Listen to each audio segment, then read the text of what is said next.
Here is a video of Tom Cruise on TikTok demonstrating a magic trick. The TikTok platform allows users to create 15-second or several strung together for up to 60-second viral video bites. According to the website Business of Apps, TikTok has approximately 689 million active users globally, yet to date over 1 billion app downloads. This video series created by user Deep Tom Cruise are actually the result of an AI-generated software program referred to as deepfakes. At first glance, this video appears to be the real Tom Cruise, but it's not. It is the result of deepfake technology which can be freely downloaded and with the proper processing power can be used by anyone. Deepfakes are videos or pictures that have been digitally altered in some way with the use of AI. They've become increasingly realistic in recent years, making it harder for humans to determine what's real on the internet. In this TikTok example, software has been used to impose Tom Cruise into a series of TikTok videos.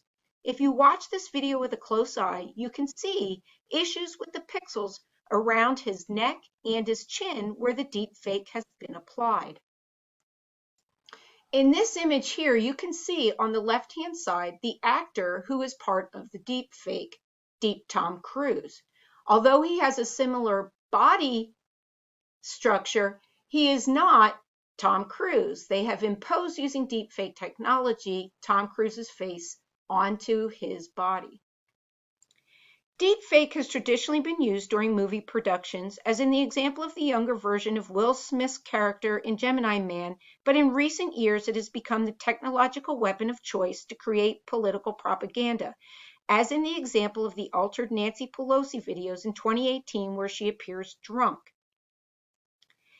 In this public service announcement created by BuzzFeed, pay attention to Barack Obama's mouth. This is an example of deepfake.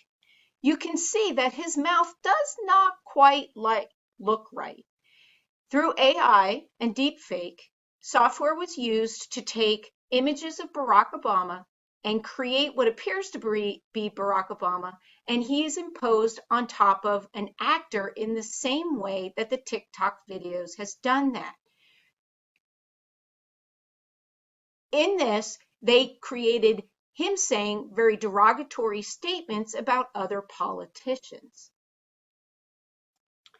On the website thispersondoesnotexist.com, they use AI-generated software to create images of people who don't actually exist.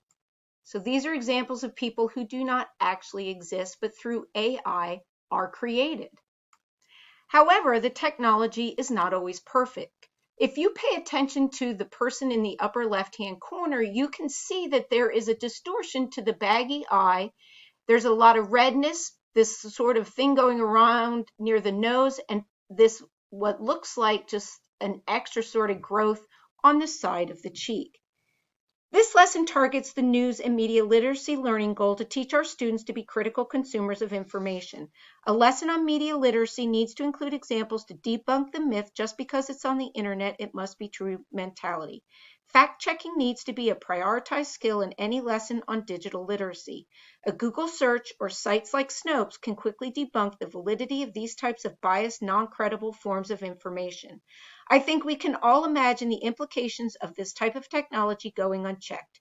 In the podcast, The Digital Literacy Universe, guest speaker Matthew Johnson, and I paraphrase, the internet has lowered the barriers to produce and distribute information. That which tugs at our heart can create charged emotions. Social media platforms like Facebook and Twitter have been under fire for not taking down such posts soon enough. However, they are working to develop ways to detect whether uploaded videos are results of some type of deepfake production. This lesson would be appropriate for high school level course. Some of the deepfakes have to be previewed to make sure it does not contain inappropriate materials. The BuzzFeed with President Obama actually has foul language, so you want to make sure that you see that. But there are plenty of examples that are available through a simple Google search.